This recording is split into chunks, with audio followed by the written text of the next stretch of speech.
everyone. Good afternoon. Happy Saturday. My name is Ivan, Programs Manager here at Beyond Broke. Just say a few words before we get started with the play. For starters, I would acknowledge our presence on the ancestral and unceded territory of the Tonga peoples. We acknowledge the welcome to indigenous communities through genocidal practices and the violent dispossession of their land. But as an arts organization, we are committed to uplifting indigenous communities, their stories, cultures, and we recognize they are the original stewards of this land. Beyond Broke has been around since 1968, and we first had 2 bookstores in other spaces nearby. One was in Washington Boulevard, and as I learned today, there was an earlier space before that. So we have some community members that have been around for the last 57 years that this space has existed. And it has welcomed poets and artists and multidisciplinary community members to this space for the last 57 years. And it is a privilege and honor to be here. And it's thanks to the support of community members like yourselves. Coming up, we have some very special events. We have a Zine Fest next week. We are celebrating a punk memoir written by Marcus Clayton. We'll have vendors out on the patio, and it'll be a lot of fun, 3 p.m. to 6 p.m. It's only $5 or $15 if you are gracious enough and can afford that. Then in June, we'll be slowing down a little bit, but we will have readings with poets from USC, like David St. John and Anna Journey. We'll also be having, we'll be taking part of Pride Venice Fest, which is happening down in the boardwalk, and a few other events. If you want to know more about what we have coming up, you can sign up to our newsletter. You can write down your email on your way out, or visit our website, beyondbroke.org. And yeah, I mean, if you are able to support us, feel free to browse through our shelves. We carry one of the largest collections of poetry in our shelves, and it's all full of contemporary writers. But you can also have some rare titles with you today. So this event is free, but sometimes we do charge for events, and unfortunately some of our funding has been cut and through grants that we were scheduled to obtain, and then they were rescinded, unfortunately. So your support financially is doubled these days. So thank you all for being part of our community and for supporting the arts. And for those who are students, we are currently hiring interns. We are looking for a publicity and marketing intern and a development intern who would be supporting our efforts to fundraise.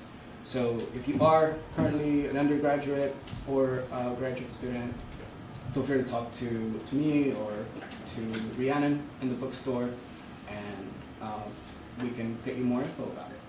So last thing, just want to thank the Beyond Broke team. Let's give it up for Eric, Alberg, and Booz.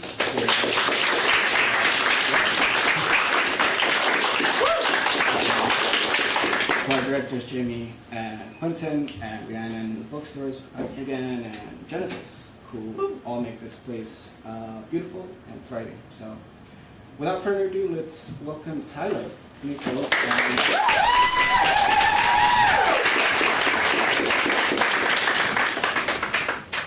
Hi, my name is Tyler, and I'm Leah. And we are on the board of Untitled Theater Company. Thank you for coming to this stage reading of The Man Who Ate Time. In addition to being on the board, I am also the playwright, and I will be playing the character Tom today. Yeah.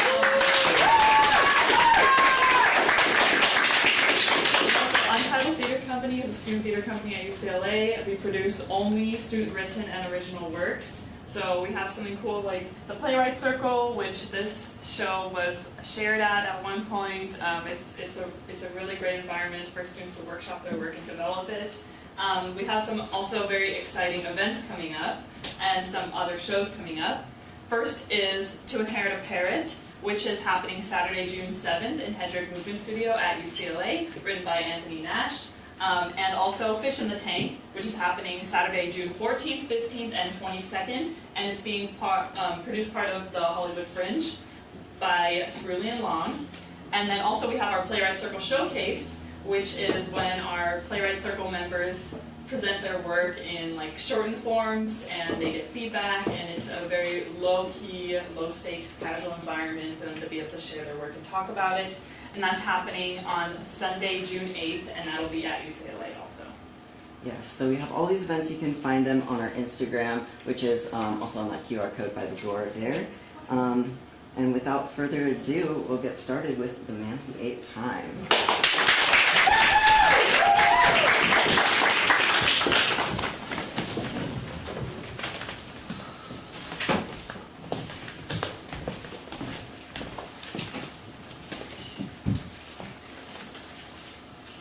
Prelude.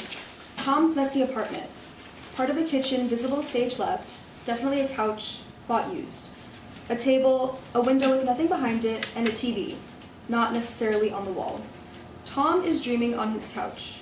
Even asleep, Tom takes himself very seriously. Tom was alone. It is hard to begin to learn to speak. Walking stereotype, he knew it. Tom made up thoughts in the heads of people. Passing people, he saw every passing. Every day. Words lie flat. Pressed down on their backs. Meant never to vibrate through the air. The written word is not powerful. It may burn. It may drown. Tom and stage directions think with each other. Tom's fingers hover at the edge of his keys. When my hands are still, When Tom's mind is poised to compose, Wondering what complex sequence of just 26. and just a few more would emerge tonight. a spaceship. A real spaceship crashes somewhere. A little off target.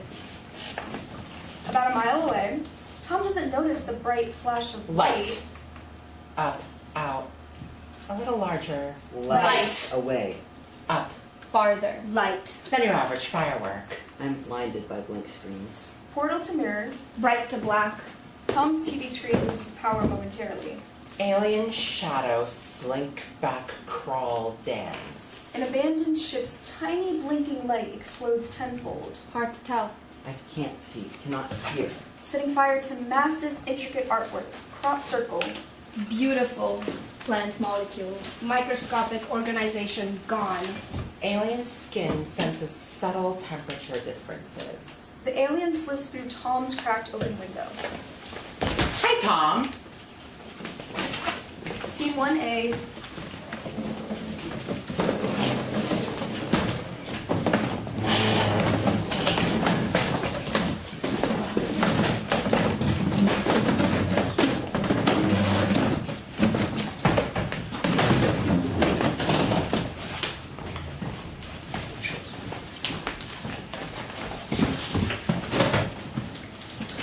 I hate dreaming in poetry.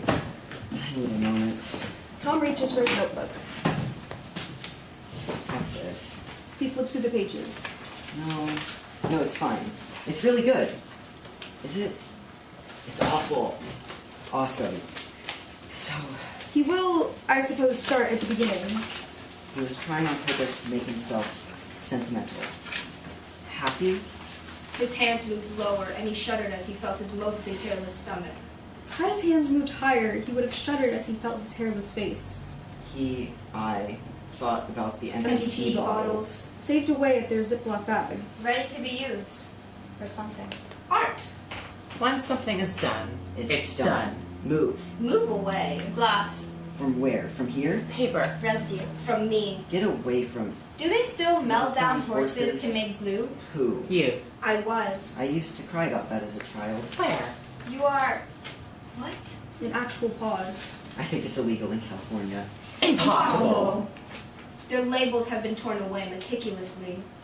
That glue had held that proud, characteristic paper for a while. Symbology. Get away. How can I befriend my own thoughts? I can't separate them. I cannot cannot split split them them. apart. If there are more of us introduced.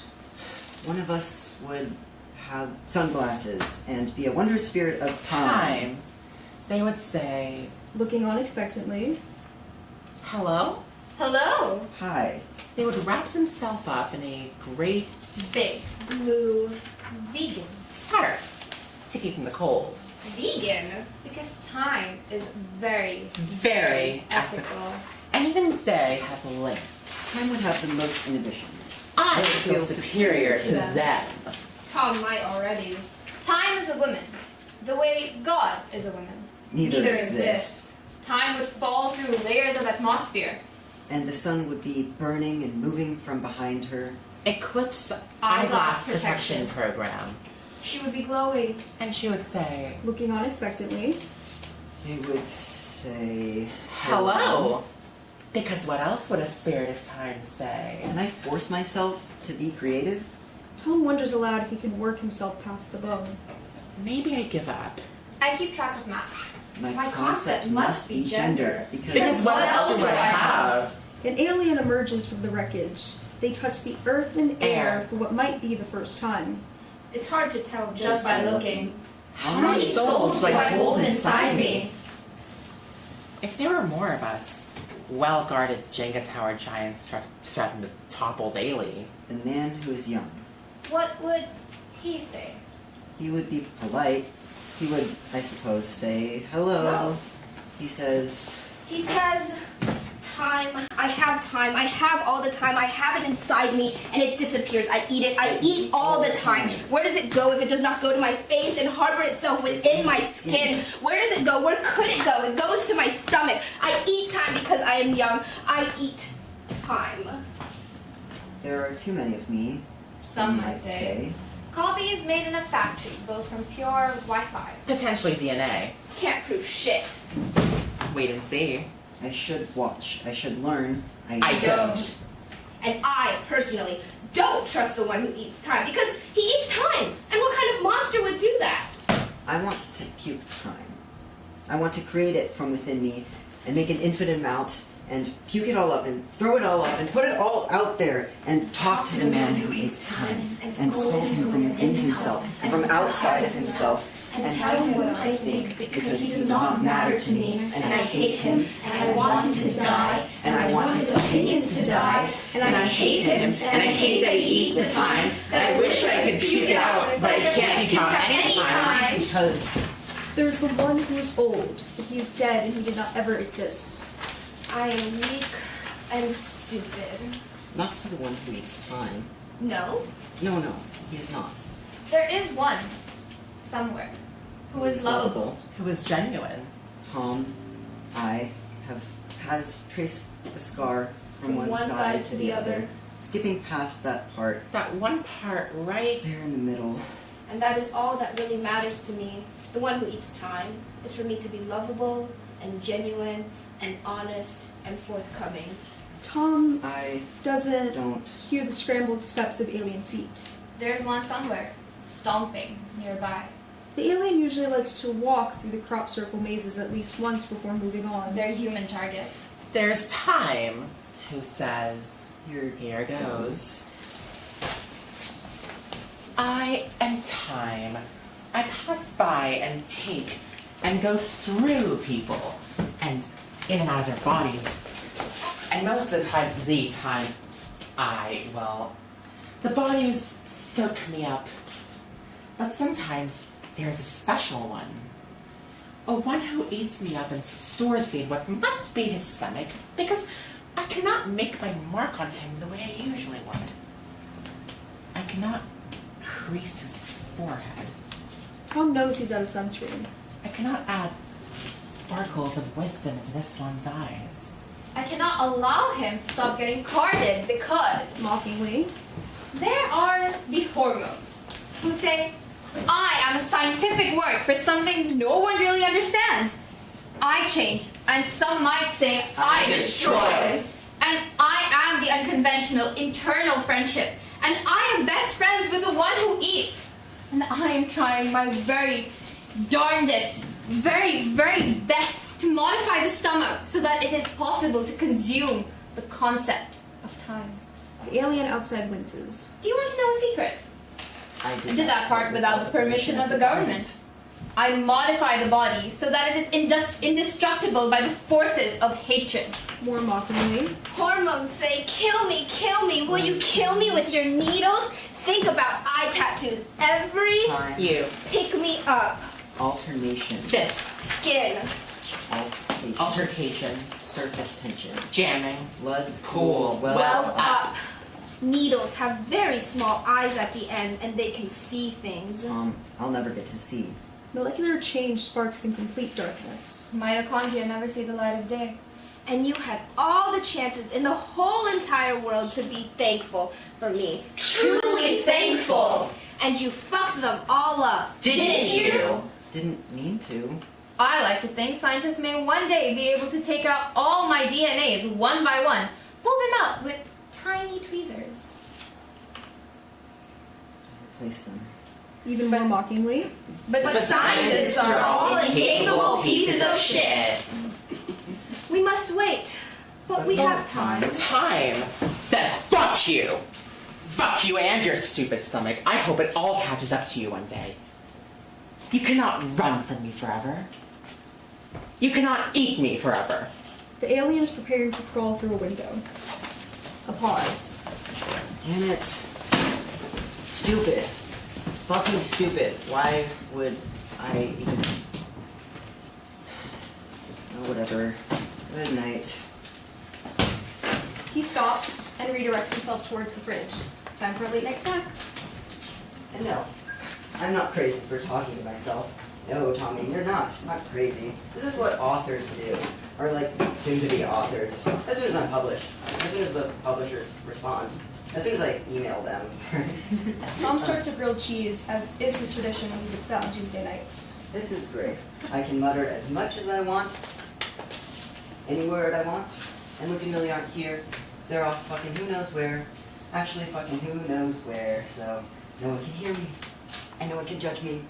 And nothing matters. And it's all perfect. And He glances first at Luke and Millie's bottles of alcohol on the top shelf, then stares. any word I want. And I could add it to the poem. Or it could disappear peacefully forever.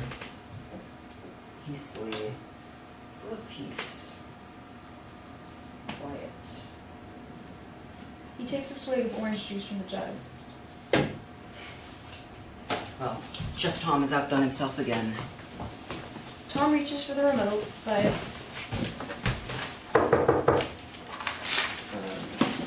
Scene 1B, meeting time. Tom goes to answer the door. Hi?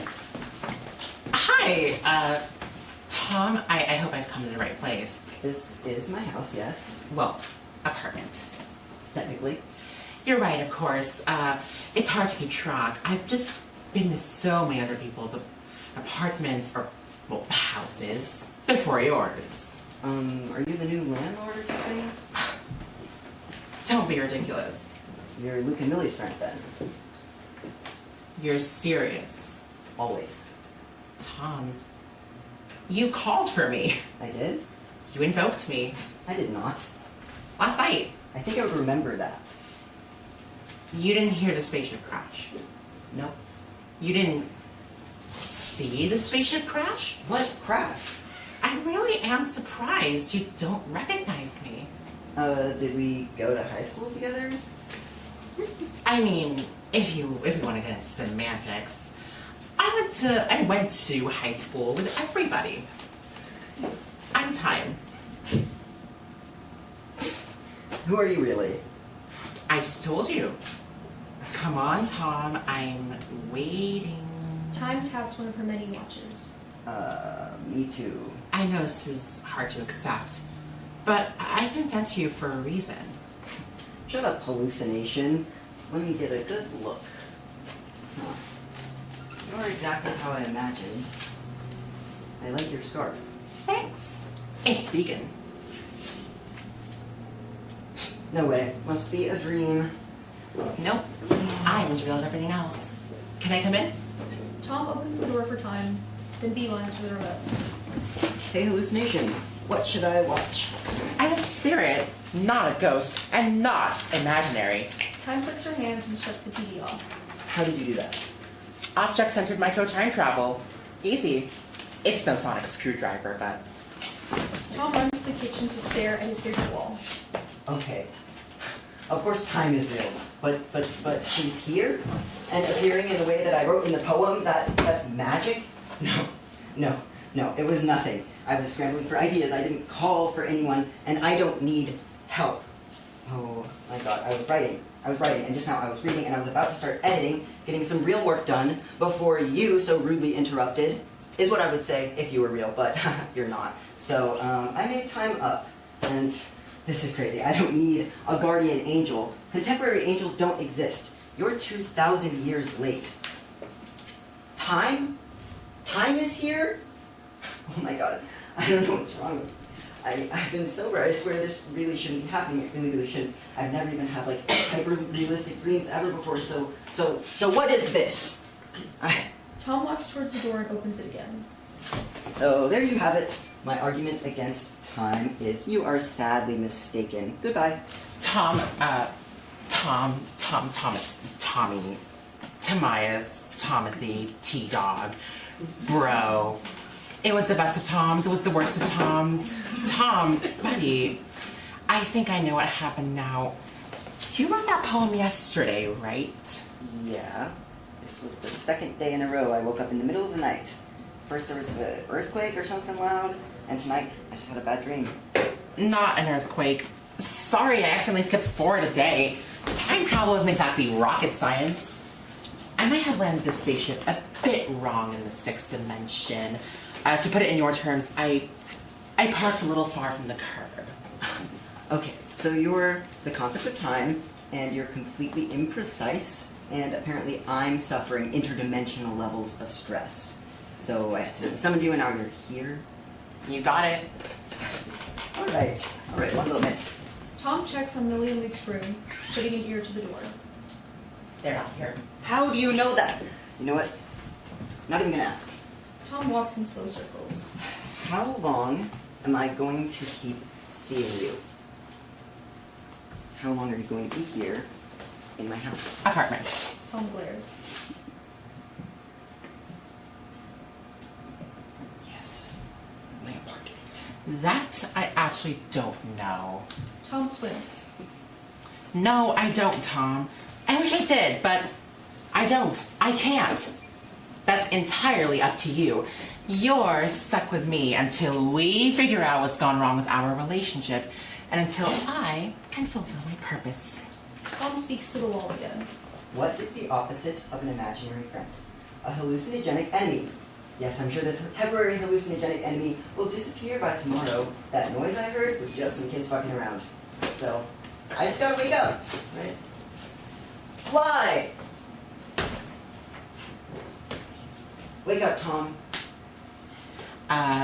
If you're having trouble processing, I can tell you a little bit more about myself. Okay. Let's see. I'm time. She, they. My favorite human color is blue. I'm infinity years old. I like karaoke. And, oh, this is a fun box. This is my 99th mission. I am a little bit rusty since my last host was a car mechanic.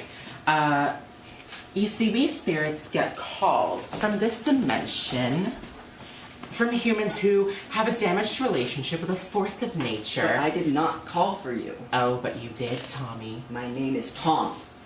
Tomato. Wow, I've never heard that one before. The staring contest. You're dreaming. I'm dreaming? No, I'm dreaming. You're not dreaming.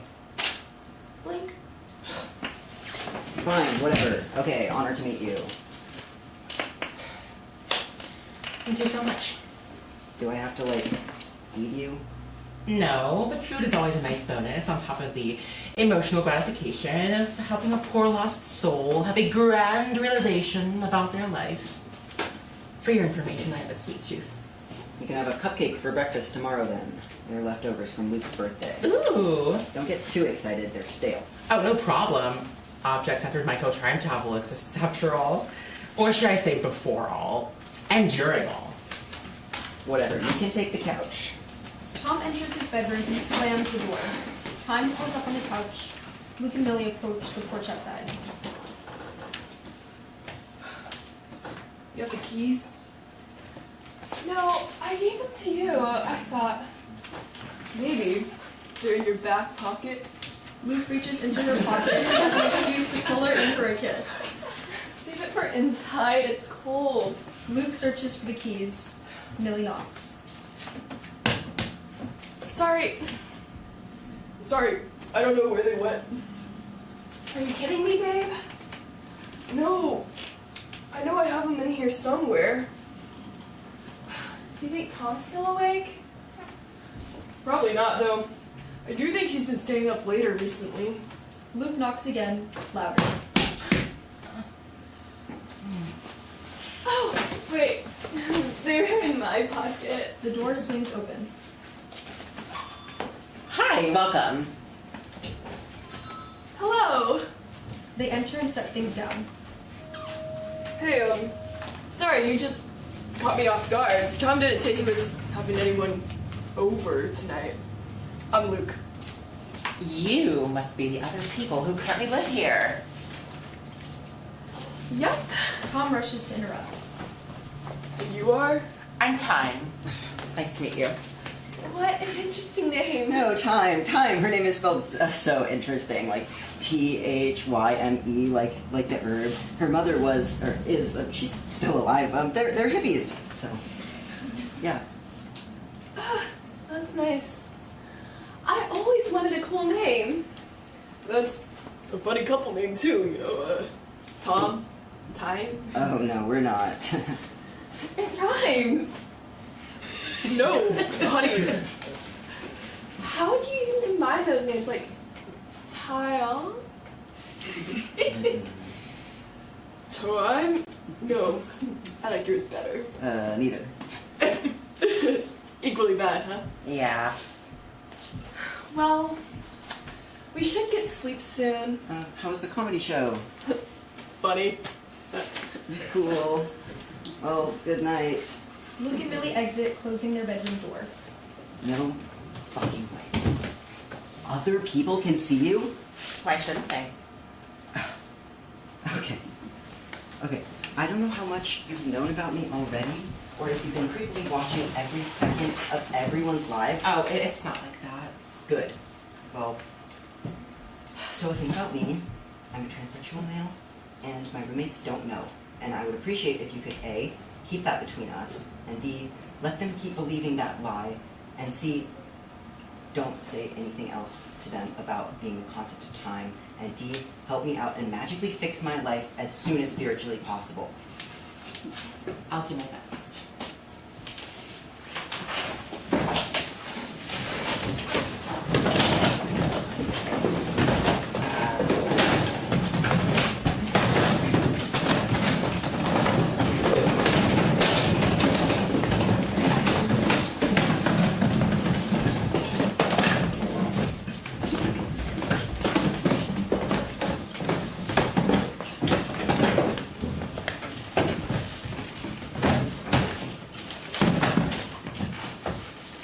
Scene 2A, smoke break. Pearl stands outside a brick building with a drooping rainbow flag in the window, smoking a joint. Tom exits the building and joins them. Hey. You want to hit? No, I'm good. Could I get a light though? Sure. They stare across at the sunset. So, what kind of animal would you be? Huh? Our icebreaker question. You missed it. Oh, sorry, yeah. The traffic was bad. You don't have to think too hard, but you can if you want to. A dog. Anything but a dog. A cat. Anything but a dog or a cat. Okay, a unicorn. Those don't exist, and that was already what Jane said. What are the chances? Oh, alright. My real answer, a beaver. Why? Tom pulls a chewed pencil from behind his ear. I see. And what about you? I said a night owl for obvious metaphorical reasons. You should have come to the Midnight Ride event last Saturday. Oh, Really? I would have if I'd known about it. Keep an eye on the emails. The trans affinity group isn't the only fun space here, you know. Can you make Word Wednesday next week? No, it's my birthday.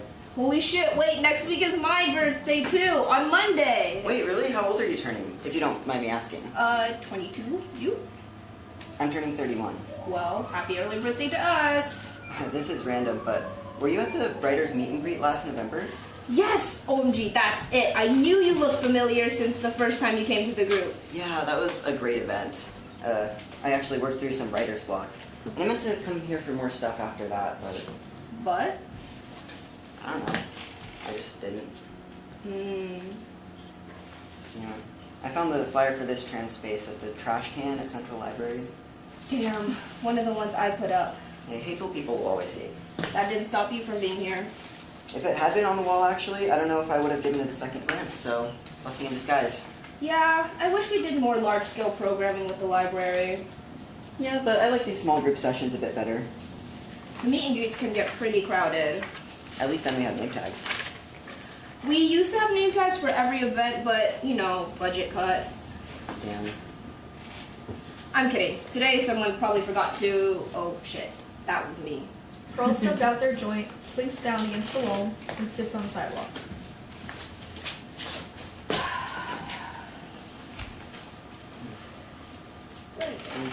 Where is it? Here it is. At least we have these post-it notes. Pearl makes a name tag, then Wait, what are you writing? The grand answer to all of life's mystery.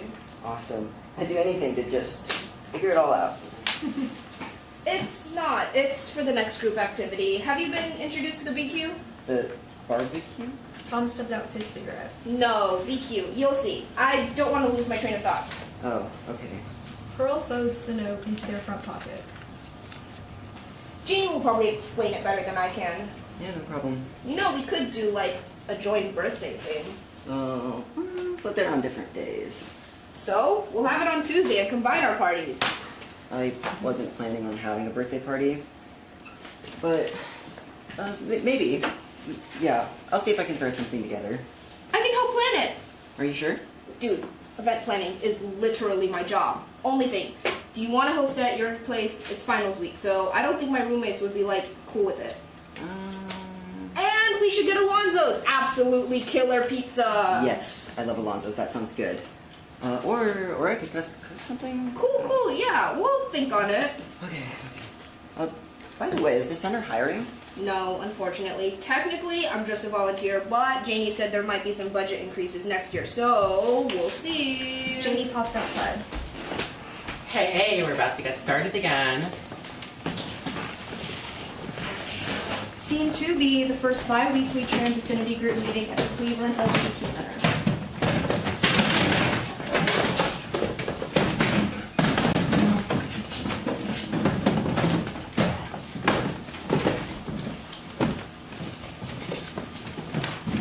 Tom and Pearl enter and take the last two chairs. There are various queer flags hanging, one big American flag, and a small trans flag. All right, we're back. I'll give you all a chance to settle in. Let's take a deep breath in and a deep breath out. I'm super settled. Awesome. So, a quick overview of our next activity. We like to shake up our meetings, sometimes with the Bastion bucket. She holds a cowboy hat full of pink paper. Welcome to the inside joke. Best questions. And we pick a new bucket every time. Janie begins passing down sticky notes and pens. Everyone writes. All right, so let's take a few moments to write down our questions for the group. Remember that we'll use I language when speaking, and you don't have to answer unless you want to. And really the general idea is anonymity. Okay, but if you get one and can't read the handwriting, it's probably mine. LOL. Question about anything? Usually questions are related to trans topics in some way. Some any way, shape, or form, yeah, so... But yeah, it can be about anything. Plus, it looks like we have a few we didn't quite get to last time, and we'll leave those in. Everyone adds a few notes. Callie drops in some extra.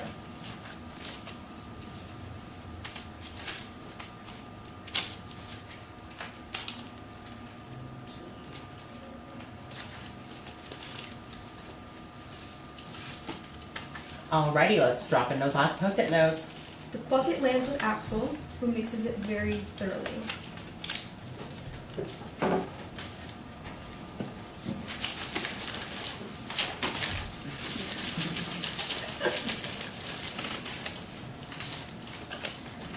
Breaking news, local pink square papers was a massive earthquake. Okay, whose turn is first? Do you want to go, Pearl? Has anyone here received a sex change surgery? Did it hurt and was it worth it? Axel and Tom lock eyes. Not to speak for everyone, but we've had similar notes before, and to my knowledge, no one here has had bottom surgery. But Tom and I have had top surgery. Same doctor, same hospital. And it is absolutely 100% worth it. If that's what's best for you and your body. Oh yeah, of course. And to whoever wrote this one, feel free to reach out anytime if you want to talk more about the approval process. Goes double with me. Do either of you want to share any more details? Oh, you don't have to, of course. God, it was about 8 or 9 years ago for me. And I don't remember too much. I was all drugged up. Tom, you got your dress last year, right? For sure. Yeah, it hurt just like a tattoo or like, well, I don't know. Just listen to your doctors and follow all their instructions for scar care and you'll be a-okay. But what does it feel like? Just right. Like you can finally breathe. It feels normal, I guess. I can't wait to never wear a binder ever again. I wish I ever had a binder.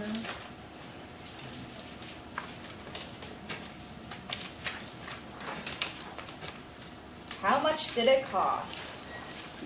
And this cost question is in reference to... Binders? No, surgery? About 8K, yeah. A year's worth of rent. Really? Mine was 10K. Where'd you find a 20% off coupon? Wish I remembered. Alright, shall we move on? Alright, follow up. How did you decide whether to get a double mastectomy or peri keyhole, and what's the difference? There seems to be a lot of interest today in top surgery, and that's really great. Axel and Tom, would you be willing to give out contact info for anyone interested in knowing more after the meeting? Yes. Okay. So, how do you know when it's time to come out, not to a cis person, but to another trans person? Oh, that's a good one. Thanks. Wait, no, I didn't write it. Personally, I feel like it's all dependent on the situation. It's not just about trust or comfort, it's also about safety first and foremost. That's what stopped me from coming up to cis people 99% of the time, but with trans folks, I suppose it involves more guesstimating on how that new piece of information might change our friendship dynamic. Yeah. And I think just do it when you want to.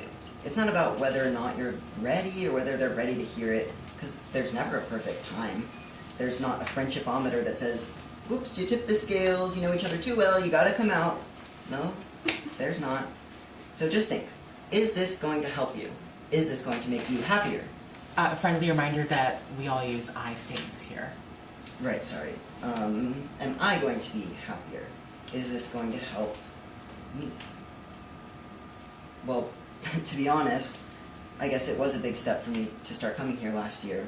I chose to come out to a bunch of trans people, and you guys were complete strangers, and I did it just because I wanted to. I like talking in groups, and I really missed one of my other groups, AA, which I no longer needed to go to.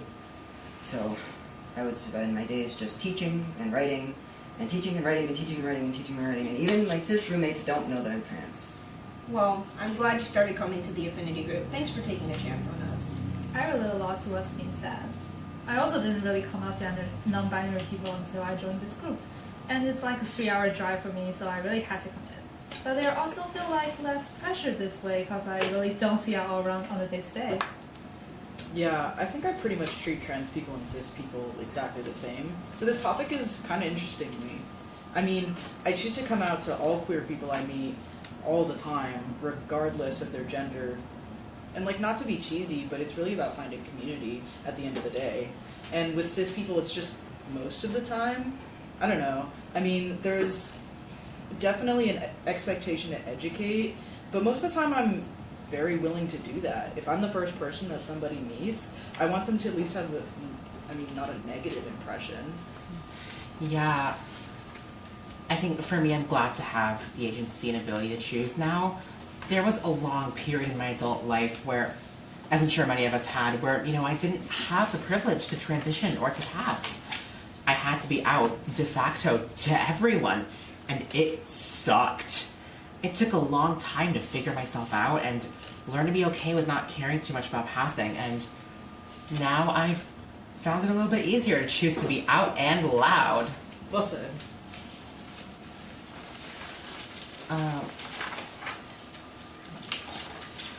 Thanks. Anyone else have anything else to add? I haven't met other trans people ever, except for today. I always wanted to, but I just barely get the opportunity. I'm a freshman of the UFO, and there's no trans group there, unfortunately. You could always start one. Yeah, maybe. Eventually if you want to. Yeah, I mean, so any last thoughts on coming out?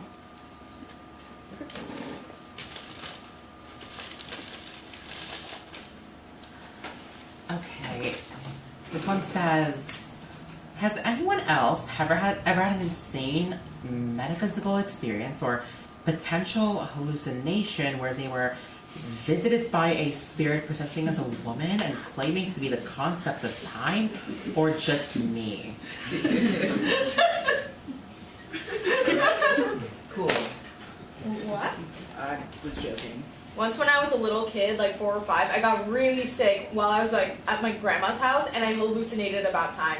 I thought I saw the clock on the wall actually melting, but it was just that one famous painting. What about you, Tom? I was joking too. Okay, I would like to encourage everyone to take our time together seriously and to be thoughtful with our questions. Thank you.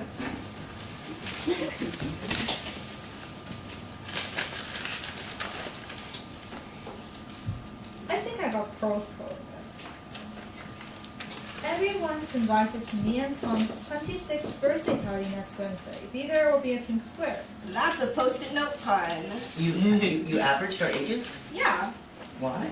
How else would I write the invite? I mean, hey, I'll take the age discount. 31 and 22 doesn't sound very catchy. I have to agree, those numbers are so meh. What would it be? Good question. Take out pizzas at Tom's. Or meet at Alonzo's Pizzeria? Yeah, count me in. Damn, that sounds like so much fun, but I have to host bingo for bi bitches. The meeting continues and everyone helps to clean up. Pearl shuts off the lights and Jamie locks the door.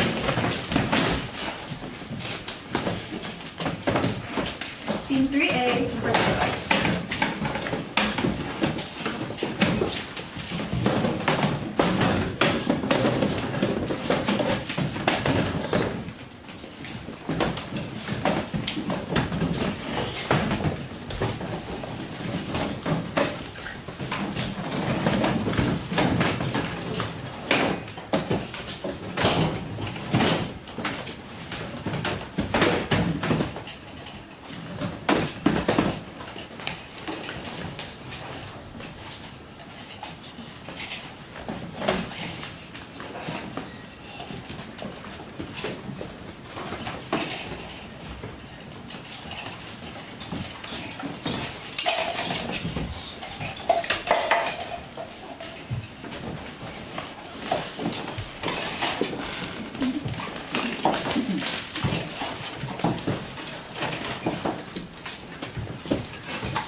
Callie and Lucky and Time sit on Tom's couch, laughing.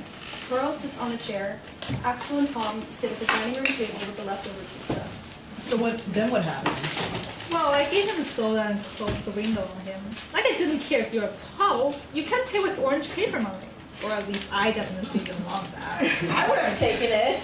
Or like, I'm not gonna be the minimum wage worker that gets fired over something so stupid. Exactly. He didn't even decorate it. It was literally just cut paper.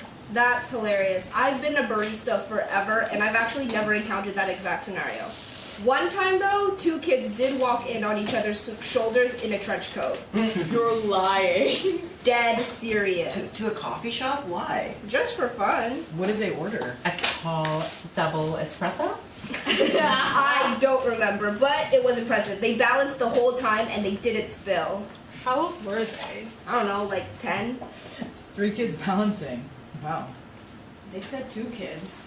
Oh, that's more believable. Pearl gets up to the kitchen. My worst ever customers were cockroaches. Did they at least tip? Never. Wilhelmia, did you ever work fast food? Well, no, but a while back I was visiting a different one of my cousins, Paula, who worked this shitty job frying just the fries. She had worked there for 7 years, and she would stare at the clock on the wall right when they opened. And she stared at it throughout the 8 hours, and it imprinted herself into her brain. And every single second she was there, she wanted to quit, but she just couldn't bring herself to do it. She would just stare at the bubbling oil and feel the seconds pass, and the oil drops burning her hands and her feet pressing into the floor, and she would think about yelling or throwing all the hot fries in her boss's face, but she didn't. Until I stopped by. Well, I parked in the big lot outside, and I stared at the clock that she had come to know as her clock, and then I broke it. And I left very quickly. I didn't even order anything. I didn't even say hi to Paula. I just waved, broke the clock, and I was on my way. And she was very soon to follow. Damn, and you said you were cousins? You have so many cousins in all your stories. What can we say? Big family. Mom, you need to bring your cousins around more often. They're such interesting characters. Pearl returns with another piece of cake. Yeah, totally. But wait, I kind of missed like half of that story. Can you? I'll tell another time. Callie looks at her watch. It's getting late. I could have told you that. I should probably get going. It's a long drive. Would you like any more cake? Honestly, sure, thanks. The sugar was keeping me awake. Callie goes to the kitchen. Oh, are we all leaving? Yep. Come on, buddy. I'll drive you home. You got it? Yeah, I'm fine. Alright. Get home safe. Hey, Tom, I'll go have a cup of coffee. Yeah, go for it. Alright, well, thanks, Axel. Yeah, fuck, okay, let's go. I appreciate you. Yes, I know. Okay, let's go. Nice to see y'all. Yes, and walk you to the door. Thank you for coming. And thanks for your gifts. Axel and Lucky exit. Yeah, this was so much fun. I had so much fun. It was even better than I expected. See you next week. See you next week. Yeah. Bye, everyone. Take care. Tom turns to Pearl now on the couch. Can you pass the chips? Sure. Sometimes I like to sprinkle a few potato chips on my cake. Can I try some? Sure. Scene 3D, brainstorm. By the way, turns out I don't have work tomorrow. Where do you work? It's this place called Ornado. They have everything. I'm a barista at the little coffee shop across from the library, and there are a few board game tables downstairs. No way! I used to work at a place like that. Really? Yeah. Well, just for a few months. It was an arcade with a pull-out back and a pottery studio next door. That sounds sick. Why did you leave? I didn't want to. I was just staying with another one of my cousins temporarily. Big family, huh? You could say that. We're all one big family of humanity, right? Tom plops down on the couch with a glass of water. You know, I was skeptical, but could I try a bit of that chip cake? Oh, sorry, Tom. It's gone. No, it's fine. Maybe if I turn 32. If? You never know. It's not a very positive outlook. Okay, win. Slip of the tongue. By the time I'm 32, I'm gonna be running a nonprofit. For anything in specific? Only time will tell. I won't. Oh. What? Okay, what about Tom starts picking up trash. what about an org that combats climate change, huh? Nah. What about a queer org that gives scholarships or helps high school GSAs? That's more like it. I like the thought of helping the youths, but maybe something to do with music? Or curing cancer. Sure, let me get a PhD real quick. Or you can organize clothing and food drives? Your goals are too big. Hey, let me imagine the Cleveland LGBT Medical Research Recycling Center if I want. Whatever you do, I'm sure you'll touch a lot of lives, Pearl. Thanks, it means a lot. It might take a while, you know. Maybe more than 10 years, but you can do it. How do you feel now being 22? There's never any difference. Kinda sucks that once you turn 18, then you turn 21, there's no more fun birthdays to have. Not even your golden birthday? Don't remember, I was only one. I was 5. We had yellow cupcakes in kindergarten. Cute. When was yours, Romina? February 30th, unfortunately. Wait. How So Tom, how does it feel to be 31? Well, technically I'm not 31 yet. But it's past midnight. No, I was born at 3, so I've got some time still. Yeesh, 3 a.m.? You were a real pain in your mother's ass, huh? That was not anatomically correct. Tom throws an armful of garbage away, including the burnt cake candles. Oh my god, I'm turning 31. Yeah. Great job, Sherlock. I'm in my 30s. You've already been in your... But now I'm really in my 30s. Yeah, does it feel any different for you? Somehow it's scarier. I don't know, I feel like I shouldn't be here. Tom, of course you should. Well, no, not like, yes, I'm glad to be alive and all, but I shouldn't be here in this shitty apartment with 2 roommates who love each other but not me, and no real career, and no wife, and no partner at all, and I can't have kids, and I just feel like I've failed at the American dream. Hey, you don't want that bullshit. Maybe I do. Well, yeah, maybe you just can't then. What? I think she's right. You said it yourself. You just can't. You can't have kids. You could totally do all that other stuff, but... Pearl, that's... No, I'm serious. You just gotta let go of dreams sometimes. I mean, you could get a wife eventually when marriage equality becomes the thing, but you can't have biological kids. So I mean, yeah, we're trans. We are failing the American dream already. Who cares? Maybe I care. You keep saying maybe. Trust your gut. Do you want it or not? Well, I don't know. I want some of it, I think, but maybe I'm just being influenced by outside pressure, the patriarchy or society or whatever. Tom, it's okay to want something. We all do. Maybe this is dumb and cliche, but I just want to be happy. Yeah. Yeah. Well, it's getting late. It is. Maybe I'll get some sleep. Time enters Tom's bedroom and lays on the air mattress. Are you gonna sleep too? I can't tell if it's going to be one of those nights where I just insomnia my way through or if I might crash right away. I know the feeling. To be honest, I don't think I'll be able to sleep at all until at least 3. Clover Middle doesn't need any subs for the rest of the weekend. Sorry you're not getting as many hours. It's not just that, you know. I also like teaching. I like seeing familiar faces grow up. It makes me feel like I actually have an impact. You do. I'm sure you're a great teacher. You teach English, right? Technically, but I make it more of a little bit of a creative writing class in disguise. I wish I had a teacher like you. That's very kind. Well, I can head out if you wanna, I don't know, stare at the wall for another few hours. No, you're welcome to hang. I've been meaning to, but sorry I never stopped by your coffee shop. It's been on my to-do list for a while. Free coffee, dude, anytime. But yeah, let's get real. Why didn't you let anyone sing you happy birthday? Because it's annoying and unnecessary. Come it is a waste of time. It's like 30 seconds once a year. But everyone is staring at you, and then there's dripping candles making the cake actively less edible. And I hate when people sing off key.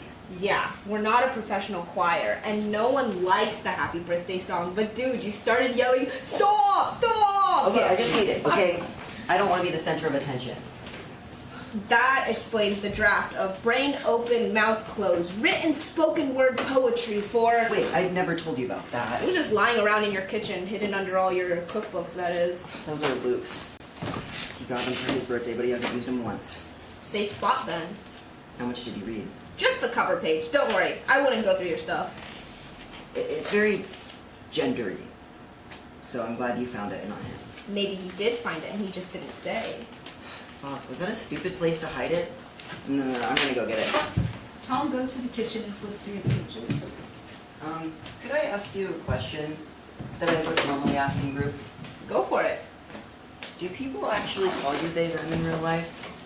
Like, I know online friends are cool and stuff, but do cis people actually listen to you and respect you? Because I know we've talked in group about public perception, generally first glance impressions and whatnot. My friends do. Well, most of them. There's a few who kinda try their best, but most cis folks, honestly, not usually. Not even your family? I'm sorry. Whatever, thanks. You're old. You've seen some changes. Do you think that things are gonna get better? In terms of pronouns, my honest opinion, no. Cis people will never ever fully accept us, and even in 100 years, they them pronouns are going to be strange and unheard of. Nah. I think you're wrong. I'm still hopeful. Yeah, sure. And I hope we'll have our first female president this year. The election's next year. Exactly. So, where are you gonna hide it? And how is it spoken word if it's a written book? That's beside the point. Has anyone given you feedback yet? No. Why? You want to psychoanalyze me? No, I just think parts of it could be good for an open mic. You know, I go to this queer bar sometimes, bottom up. They do... No, I'm not going to a gay bar. What? Why not? Because I haven't been drinking, and I'm going to keep it that way. Okay, they have a 1 drink minimum, but, like, you don't have to drink. You can go and be sober somewhere. It's different at a bar. Are you scared of going to a queer bar? No. Have you ever been to a queer bar? Once. It's fine. Did you... I left after 10 minutes. Well, this one is better than fine. Everyone is super nice and supportive, and one of the bartenders is a drag queen, and she'll give you free drinks sometimes. Though, I know you wouldn't benefit from that in particular. We can be sober buddies! I think you would really benefit from seeing the queer community outside of just the trans affinity group. You know, and I'm sure some people would love to hear some of your written word poetry. I've never read any of it to anyone. Well, I'm all ears. Really? Tom decides and grabs his poem script. Girl starts searching through the backpack. Okay, by the way, I brought something. What is it? Shrooms! You just said that we could be sober buddies. And I said, I don't know. I thought you meant you weren't drinking anymore. That is what I meant, so... Well... Damn, I haven't done shrooms since college. Yeah, you just seem really stressed out, like, more so than usual. I'm upset you noticed. Sometimes, when I'm in a funk and stuck doing the same thing over and over, I just gotta shake up my brain a little, you know? But no pressure, obviously. Pearl eats a mushroom. Well, it really has been a lot having Wilhelmina over. We really don't know each other too well. How long is she here for? And how do you think she'll feel about this? She probably won't care. And she's here till... Well, it's funny. She's kind of in a weird work situation, and she just really wanted to take the chance to see Ohio. Ah, yes. The wondrous beauties of 1 bajillion cornfields. I wish I could take the chance to see Iceland. What part of Iceland is she from? The middle. But what city? No more questions. Every therapist I've ever had has told me I needed to be more decisive. That is 2 for 2. So, let's do it. How long does these take to kick in again? I remember nothing from my first trip. Nothing? That's weird. And soonish. Tom puts a chair in front of the door to his own bedroom, lightly trapping time inside. Alright, you know what? I'm gonna share some of my written word poetry with you now. Yippee! But if I overdose and die, I want at least 1 person to have heard it. You'll be fine. It's fun. Yeah, and I have a tendency to exaggerate, but if you die too, maybe that's for the best. I don't want this to see the light of day. No, I'm sure it's really good. And chill. I've done plenty of drugs, plenty of times, and I've never, ever died.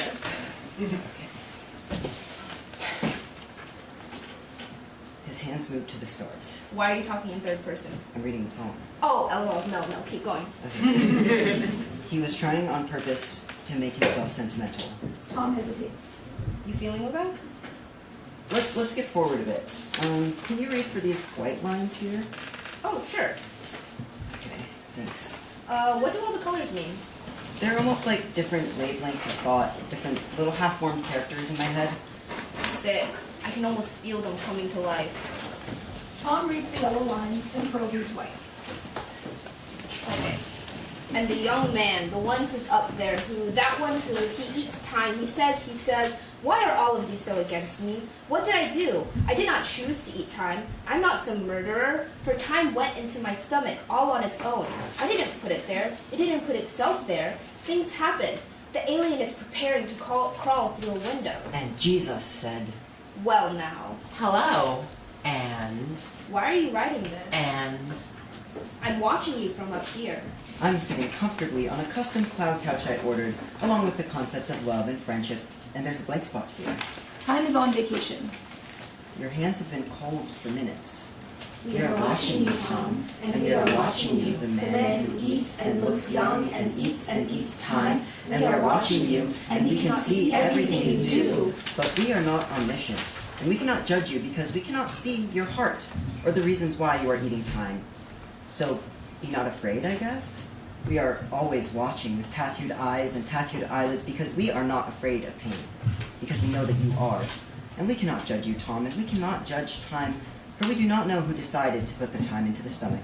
Time is out on some lovely vacation for what might be the first time. Feeling the change in the lovely earthen air. Alien skin senses subtle temperature differences. The alien slips through Tom's cracked open window. I don't know why time is not being absorbed. No official diagnosis. Dysphoria is not the right word. Time is not going to your face. Even the hairs Atop our head. have not gotten any longer. We are not your friends. We are not your unconventional friendship. We are the harbingers of death. Time will catch up with you. You cannot run. You cannot eat forever. I am the stomach, and I become almost alive with time I do not know what to do with. The alien watches and waits and learns. The alien is used to waiting. The stomach says, I'm getting full. Tom is in his 30s. Most people, like Tom, like me, don't make it too far. In all of history, most people do not, and You are nothing but an exception. I'm growing tired, heavy. The acid flows within me and sloshes around and tries to digest the time, but it cannot because... Face, take some time for me, won't you? Tom claps his hands, Savors the noise. but the face did not answer. And I don't know why. And Jesus doesn't know why, and his Dear friends up there. don't know why. And I've been far too afraid to try asking God, so I don't know why I'm stuck. I have time already in my stomach. I am a stomach. And no one really knows how it got there. Not me, and not the man who eats. And I haven't tried asking God. Maybe I could expel it. It's not digesting it. It isn't mixing in right. It just sits there because there's nowhere else to go. Maybe I could puke it out. I would be doing it for the right reasons. I think I would puke out time and then rub it into my face. Perhaps a different application method is all that is needed. I want it desperately. I talk to the man who eats. I say, I'm sorry.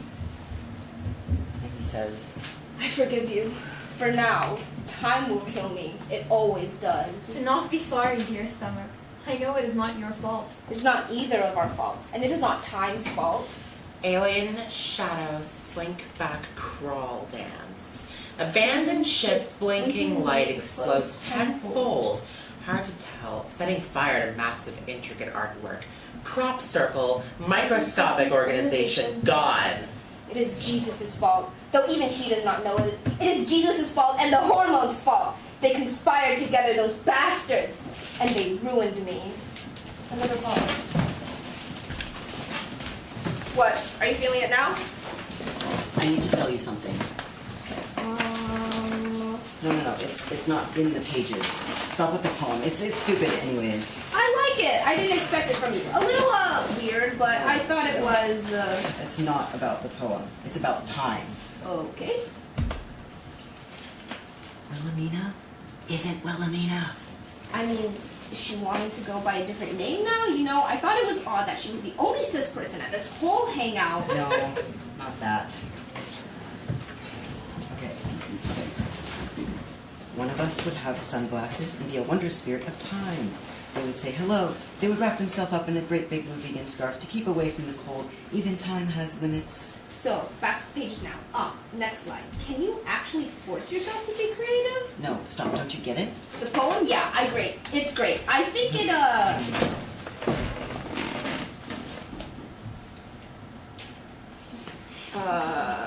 I don't understand. Okay,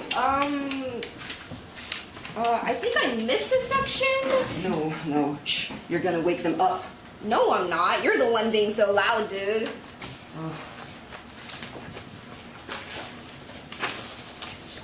Wilhelmina, she's just, oh God. What are you doing? Charades. Are you okay? Oh my god, come on, sit down here. Okay, I have to tell you something. Then tell me! Wilhelmina is in here. She's in the paper? No, she's in the words.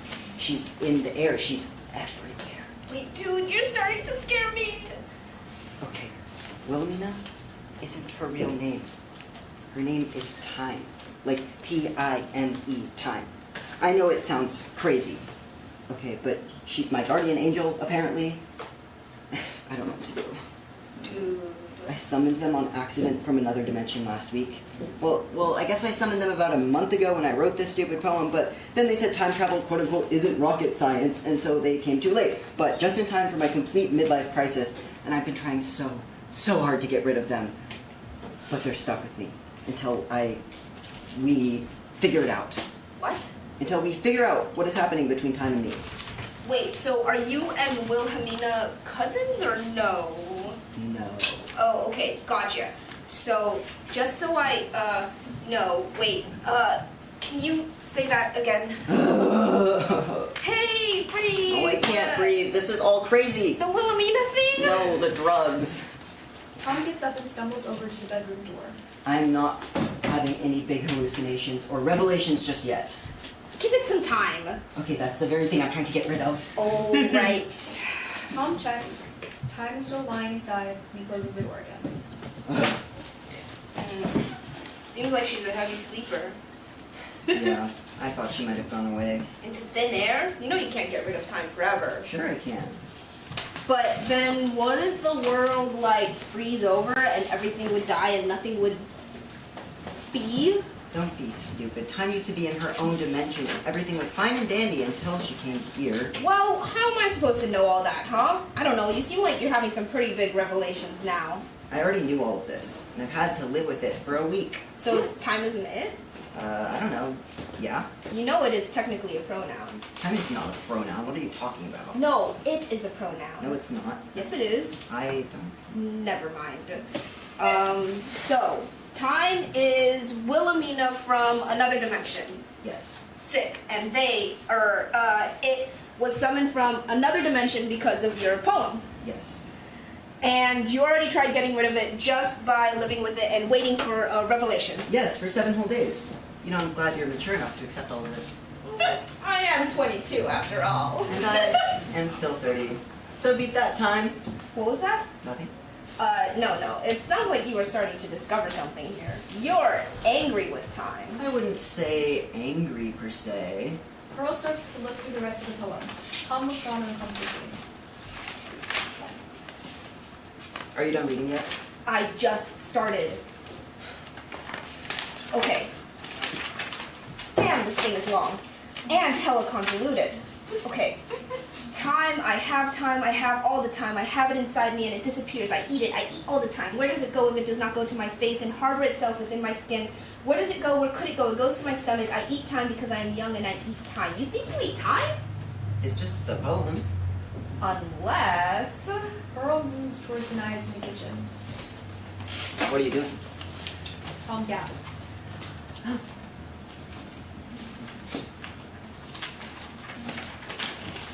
Okay. Yes, this is our big revelation. No. No, this is just way too early in the trip to have our big revelation. This is just one idea. No. This is it. Yes, we have to eat time. I have to eat time. Okay, maybe we both do. What do you mean? Think about it. I read the poem. Trans people have weird relationships with time. What if they come to visit me next? This is just preemptive. A head start. The time isn't it, though, remember? She, they, it does look pretty real. It's not human. What is it then? It's a problem I have to solve. Pearl pulls a knife and holds it safely up to Tom. All right, help me move this chair. Why can't you do it? Well, I'm already holding the knife. You want me to hold the knife and the chair? Pearl closes their eyes. The chair squeaks. Time is still asleep. Okay.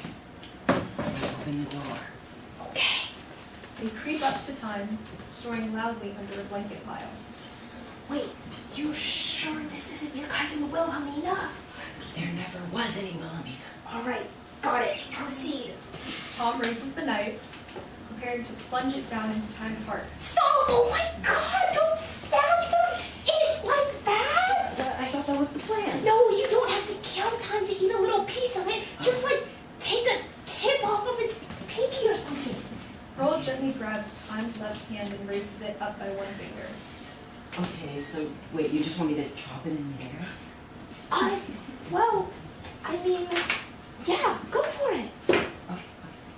Well, okay, maybe if we're not going big here with chop, then you don't think I could just cut off a little piece of her hair or something? No, definitely. It's gotta be flesh. Why? I don't know. I know. All right, put her hand back down on the bed. I can't cut off a finger in midair. I need something I can put force to. I need to be able to just chop. Pearl puts Time's hand on the bedside table. Time lets out a loud snore. Okay, I can do it. I can just go chop, and then we'll eat the flesh. Do you think we should cook it? Do you think that's gotta be part of it? Yeah, probably. I know how to make spaghetti. No, don't make spaghetti. Tom thinks carefully. Start making grilled cheese. Yes, go start it in my kitchen. Once I get the fingertip, then I'll run out of here, and I'll lock time in the room, and then I'll chop up the finger meat into little tiny pieces, and then we'll sprinkle it into the grilled cheese. It'll go down easy. Yes, that sounds honestly not great, but let's do it. Okay, what are you waiting for? Let's go. Go. Time could wake up at any second. Pearl dashes out. Right before Tom goes for the chop, bang! Pearl drops a bunch of pots and pans in the kitchen. Time yawns. They open their eyes.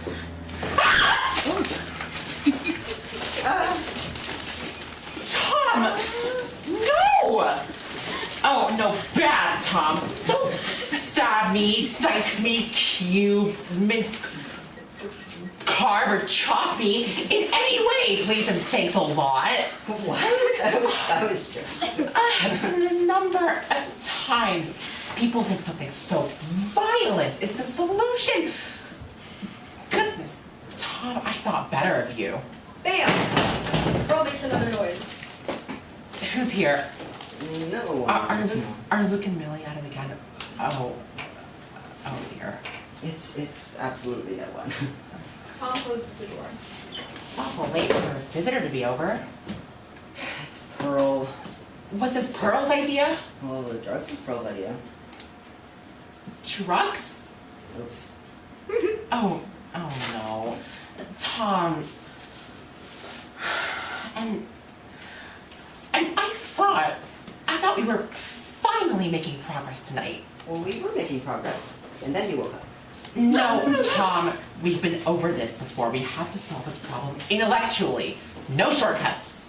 And the stabbing thing wouldn't have worked anyhow. Look, you have to work with me here, not against me. Grilled cheeses are, oh shit, this is awkward. You know what? I'm not hungry. These are for you. Pearl sets down the plate on the edge of the bed. Thank you, Pearl. No problemo. It's getting so late. I should probably go. Sit down. Do not drive right now. Yeah, totally dumb planned. You can sleep on our couch tonight. Sure. Hey, I'm going to use the restroom.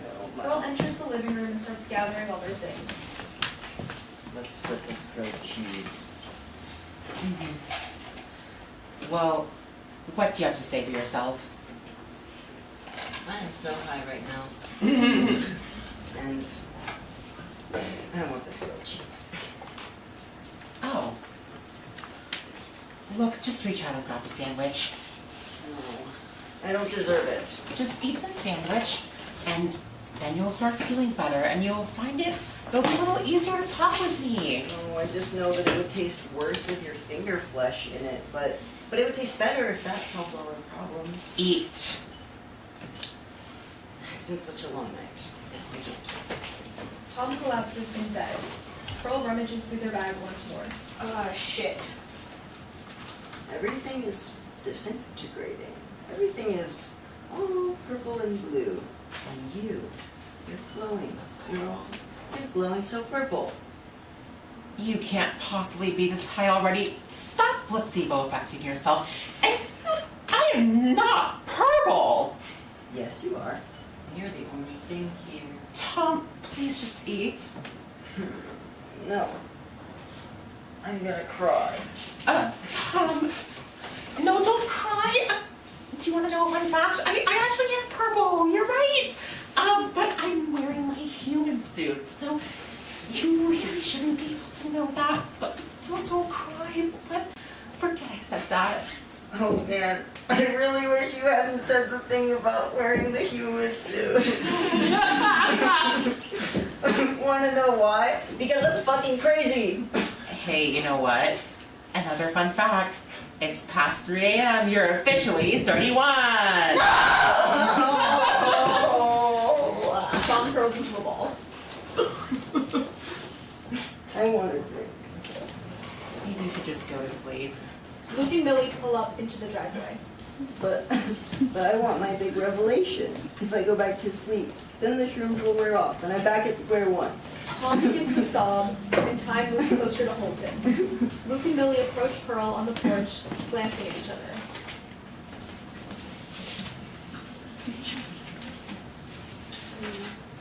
Hi. How's it going? Hi. I'm so good, basically, but you might not want to go in there right now. Well, we live here. I know, but there's just some shit going on in there right now. Who are you? Is Tom okay? Maybe? It's Tom's birthday, remember? Oh, yeah, you cleaned up the whole place, but look, we've got to get in and get sleep, okay? Nice to meet you. Wait, Pookie Pookie. Why don't stay and talk for a bit? I mean... Hi, I'm Millie. You're Tom's gay friend, right? Millie, you can't just say things like that. Well, why not? This is clearly a gay person. Look at her hair. The hair is always a clue. My hair is not a clue. Straight people can have dyed hair too. No, they can't. Millie! Inside. So, what was his thought process for wanting to chop off my finger? Guide me through that. Well, it was just that goddamn poem. What poem? What do you mean, what poem? I don't remember everything. The poem. Time, I eat all of it, it goes in my stomach. Time's the reason you came. Oh, right.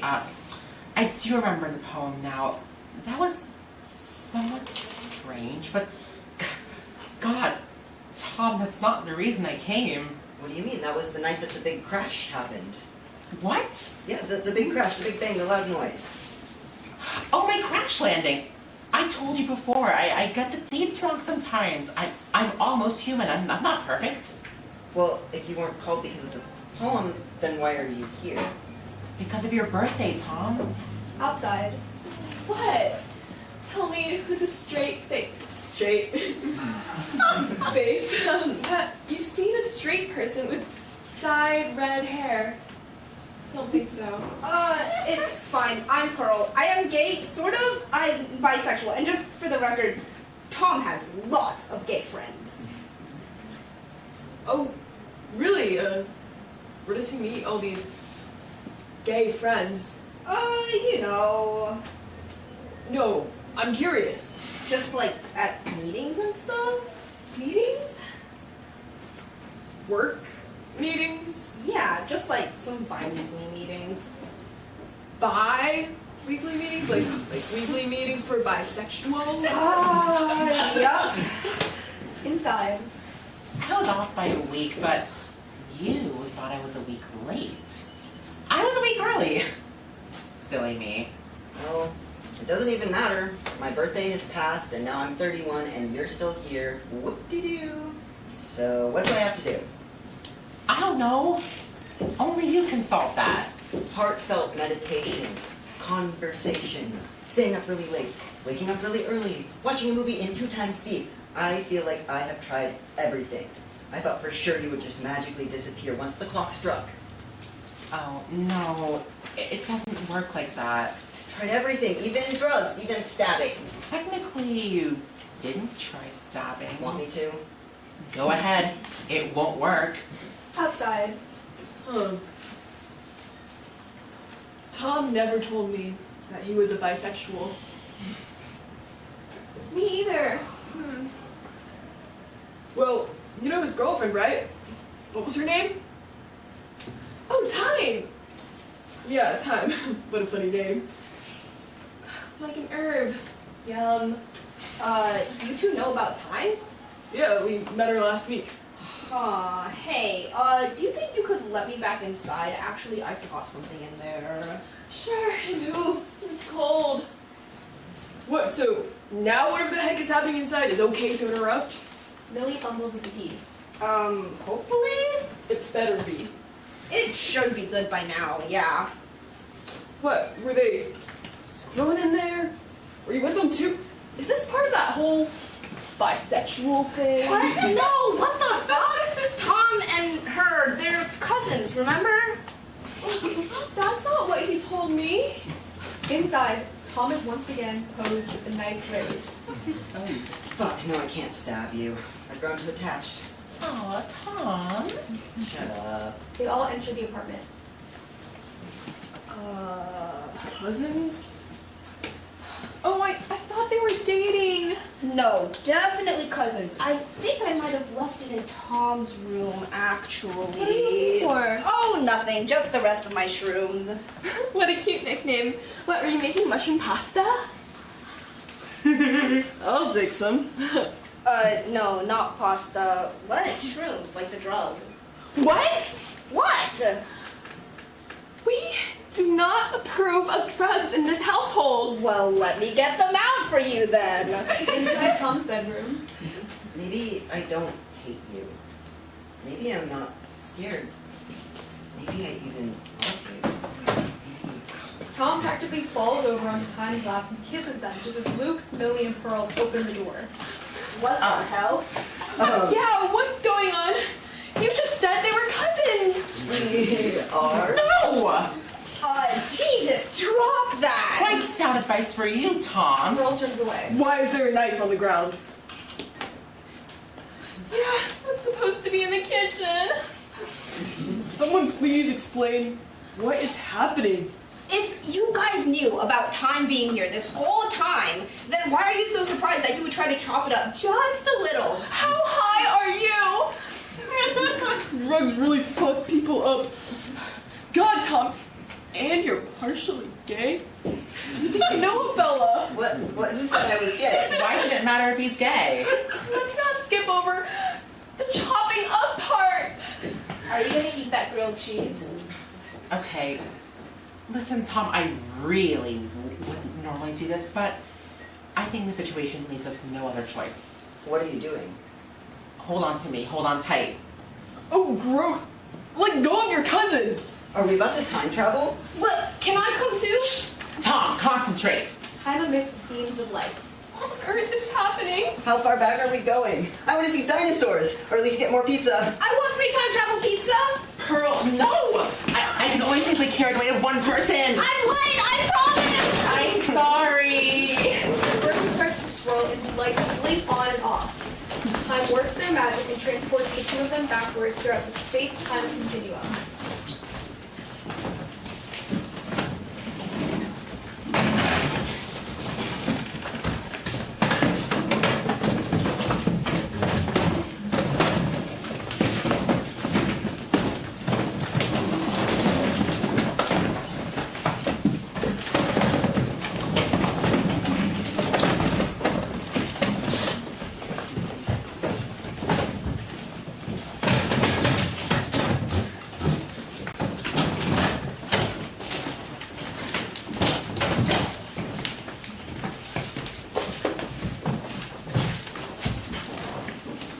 Scene 4A, the second bi-weekly trans affinity group meeting at the Cleveland LGBT Center. The group sits in the ring of chairs at the center's lounge. Janie pulls a paper, this time from a blue bag. All right, next question. Thank you.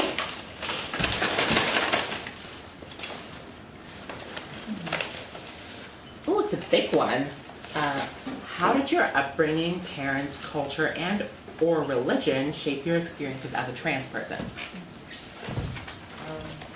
Well, I mean, I gave myself a name that kind of, I mean, I'm not going to say my dead name, but I guess what I'm trying to say is I accidentally erased a part of my heritage. But like, I feel lucky, you know? I like lucky.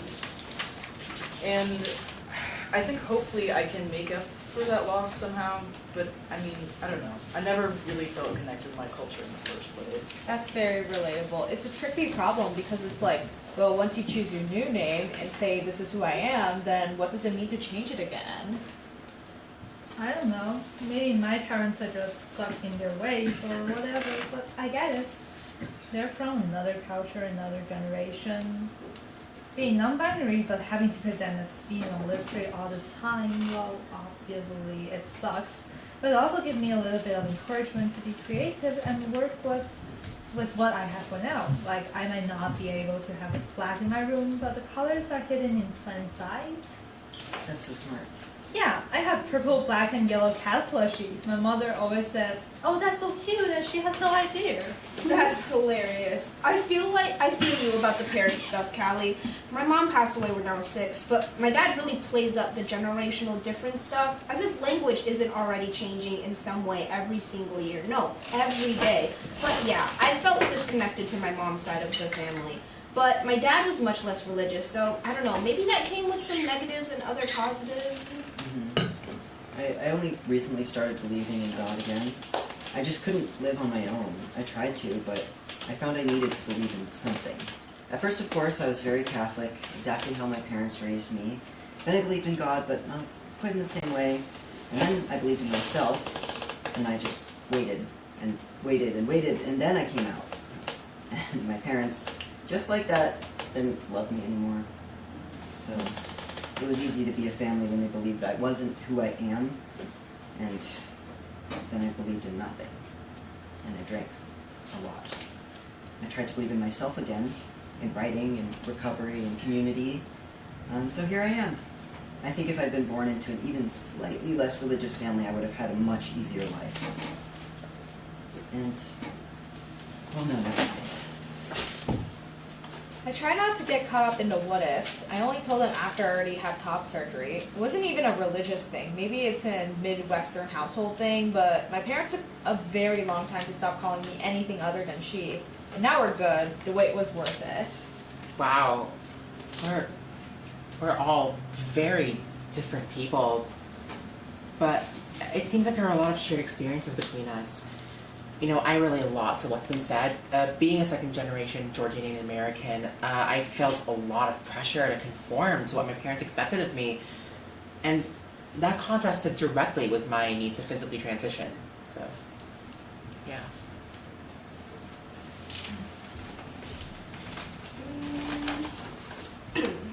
Do you ever wish you could go back in time and do your transition again differently?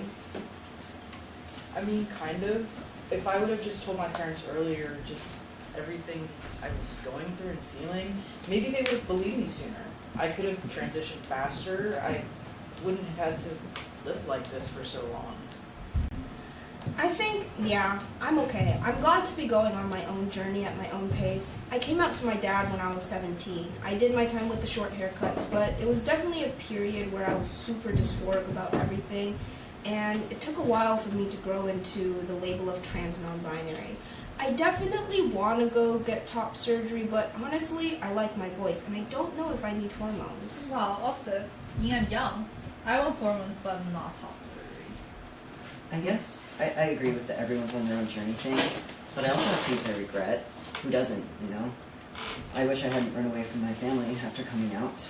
I wish I'd come out a little later, even. I wish I'd been born rich. If I wished to be born rich, you could have just been born a boy. True. That doesn't really fit within the confines of the classroom. Yeah, that's not something anyone can control. But it doesn't matter who we are born as, right? Just who we are now. I mean, easy for someone who doesn't want surgery to say. Hey, Sorry, that came out wrong. I think about that too, though. If it makes you feel any better, like, what if I could still be me, but have been born without the need for such extreme actions like surgery, or raising $8,000 for said surgery, and ridiculous amounts of discrimination? Yeah, and it's even worse for me. I mean, I want bottom surgery, which is way more expensive. I just wish my dysphoria wasn't just a phase and I could move through it and learn to be okay with it. So to just go off of Axel's point, I just don't see why I should have to pay $50,000 just to be who I am. And no one's saying that you do. You can exactly how you are. But I do. I do have to pay the $50K. I just can't keep living like this without surgery. I mean, and if this is my one opportunity, then like fuck, I'll go into debt forever, but at least I'll be me. Well, I'm sorry you feel that way. I hope one day we can just live in a world where everyone's gender identities are respected and treated equally as valid, no matter their medical status or physical appearance. And I'm sorry that you live in a world where you can't recognize that I do have to pay that $50,000. I mean, it's not for anybody. It's for no one but me. Can you not recognize I'm only complaining about the money here? Like, yeah, you're right. It doesn't change my identity. I am me. It's about healthcare, though. It's about money. It's not about anything else. Just stop reading into it. And look, I'm just complaining because I don't have $50,000 laying around, and I never will have $50,000 laying around. So let's just enjoy our little cis what ifs, and we're only hurting ourselves with this. let's take a pause here. Thank you all for sharing. We're gonna take 5 and when we'll move on to another activity and try to loosen things up. We already had big break time. I know. Lucky stretches watching Callie leave through the hallway door. Other group members filter away from the circling chairs. Lucky starts to throw his water bottle, notebook, and board games into his bag. Hey, come on! You're gonna deprive us of serpents and elevators on board game night? You played another time. Hey, don't let these conversations get to you like that. Tom's right. It's important to talk about this stuff, and we welcome all different perspectives. Whatever, I was thinking about going home early anyways. I've been having bad headaches. I'm sorry.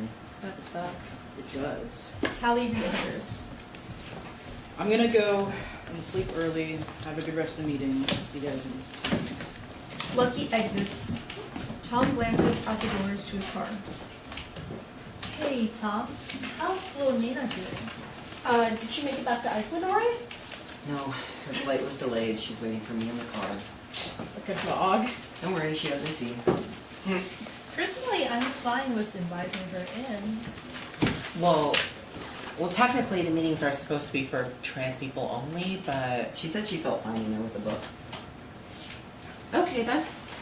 Alright, let's get back into it. Shout out a queer elder who helped you grow. My 9th grade English teacher, Miss Marsh! My grandma. I never met her, but I can tell from her pictures. Janie, you're the best. I feel potential to learn so much more from you. The way you facilitate the circles always makes everyone feel welcome and safe. I really admire you. Getting to intern here has been truly one of the greatest jobs I've ever had, even though it's only $7 an hour. Oh my god, thank you so much. I'll shout out Adonna M., the previous director of the center. She taught me everything I know. AM filled this place with like a lot of love. And she practically built the center from the ground up. Every brick and every floorboard we're walking on. I'm so grateful to you all, because I know I'm the youngest here. Without y'all, I truly wouldn't be in this spine today. I owe you so much. Giving me a community sport I can be myself, where advice and knowledge and kindness. I'm so glad that when I need someone to turn to, there are always people there. I love you guys. And I'm especially thankful to you both, Tom and Axel. Thanks for meeting with me about surgery on Sunday. I forgot to say thank you, but yeah. You're welcome. Anytime.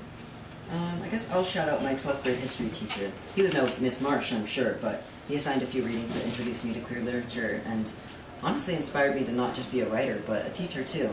He was a cis elder though, gay, and he was only 29, so I'm not sure I inadvertently like nominating myself as a trans elder.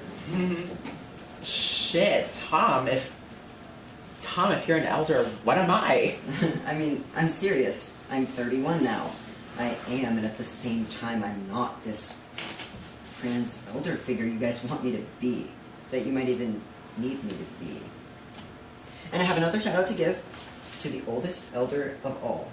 I have to be honest with you guys.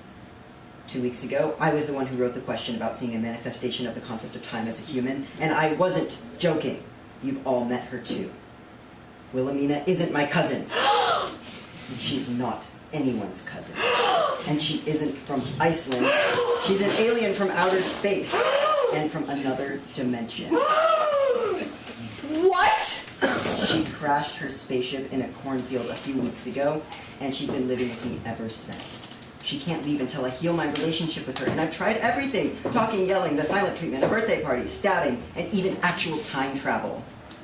I repeat. What? Huh.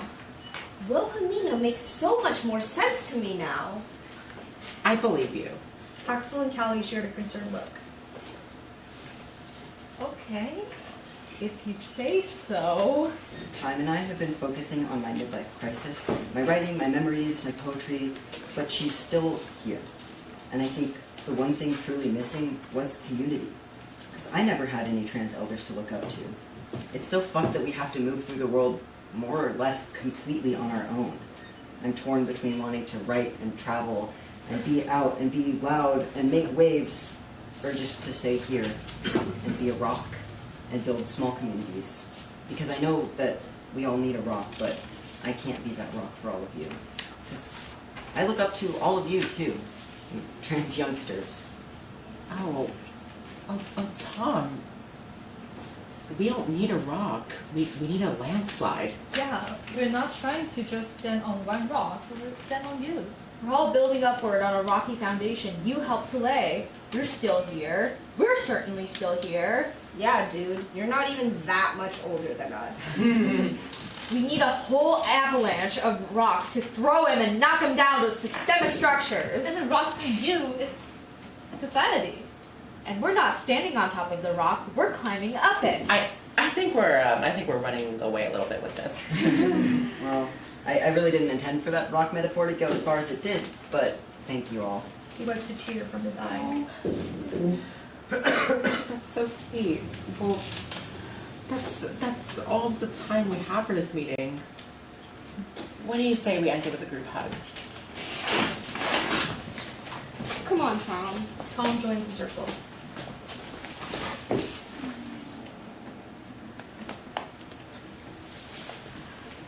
Wait, so, time is here? Can we meet her? I would love to meet Time. Well, yeah, I guess right out in the parking lot. Let's go. Scene 4B, the parking lot.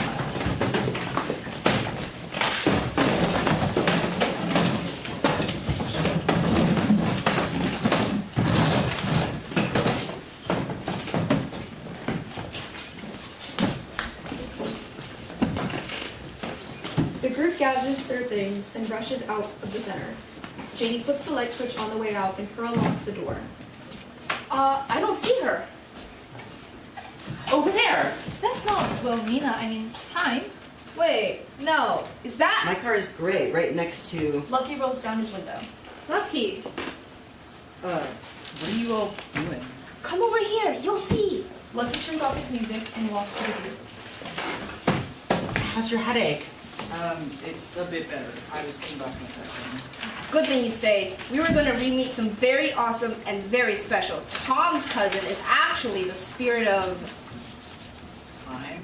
How did you know? I mean, Lucky guess? no, we just had a really deep conversation about it at the party. Oh, Lucky, while you were sitting there, did you see anyone in that car next to yours? I mean, yeah, there was someone earlier, but I didn't really pay too much attention. I thought she was like a mom waiting to pick up a kid from the karate practice. You didn't see her walk away or disappear? No. I was closing my eyes for a bit and just listening to music. Whoa. So that means we finally did it. Time and I are on good terms. That's good news, right? Yeah. But, well, we just never got to say goodbye. I'm sorry. I do have to say I don't believe your story. Wait. Wait. She left a post-it note. Yeah. It says, Dear Tom, congrats. From Luke's birthday party, crashed spaceships, gender envy, written spoken word poetry, a bit of time travel, a bit more awkwardness, food, gatherings of new friends, we've had quite the last few weeks. Intergenerational trans dialogue with trans elders is so important, and it's something that I as time alone unfortunately cannot give you. You have the power to search for and create those meaningful relationships. You've got the hang of it now. We learned to trust each other, and you learned how to emotionally digest me, metaphorically speaking. Love, Time. Oh, that's beautiful. What does that last part mean? Well, you can come find out at the Bottoms Up open mic on the 9th. No way, you signed up? Yep, and for the very first time, my spoken word will be spoken. I can't come. I'm hosting the Ace Race Marathon. Well, I already RSVP'd for that. I'll see if I can make it. I'm happy for you, Tom. Yeah, me too. And sorry for earlier, Callie. That wasn't cool for me. It's okay. Let's just learn from it and move on. All right. I'll see you all in 2 weeks. I love you all. Take care. Various goodbyes. Folks return to their cars and head home. Tom, hold up a second. Yeah. On our birthday, after we all went home from Alonzo's, did you feel okay afterwards? What do you mean? Well, I felt weird, almost like hungover, but not quite. Not food poisoning either. Yeah, it might have been the time travel. What? I mean, it was only me and Time who got to really keep our memories when we went back, and she said she could only carry one person safely. I have to say, what went down the second time was a lot less fun than the first time. But you were there with me in Time for an extended period, so maybe that's what made you feel weird. Maybe? I guess we'll never know. So how are you gonna, move on with your life after this? Hopefully, a lot more writing, and more events at the center. Yes, you should totally come around more often. I'll be helping Janie host our next game event as the new official programming coordinator. And no, you do not have to be a bi bitch to come to bingo. Nice. Well, congrats, and I'll be there. I'm excited. The AA meetings were never quite as fun as this. I never really got to see them outside of the group. I only remember some of their names. What's in the past is in the past. And I'll definitely be there for open mic night. I'll be your sober buddy. I'd like that. Happy late birthday, Tom. Happy late birthday, Pearl.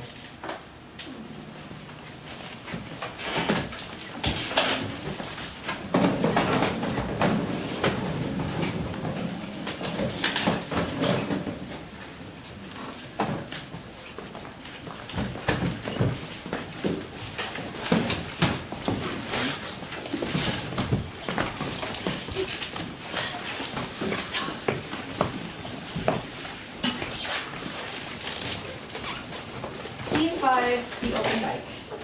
Pearl and Tom stand near the entrance of Bottoms Up and sign up for the open mic. You're good. They enter and spot Luke, Lily, Axel, and Lucky at a table nearby. God, I can't wait to stop getting carded. Well, most people take it as a compliment.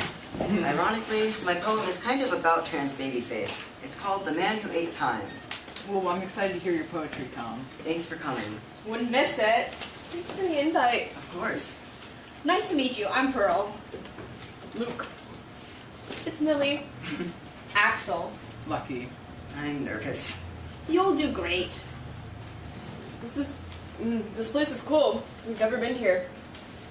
I like all the rainbows. It's very biblical.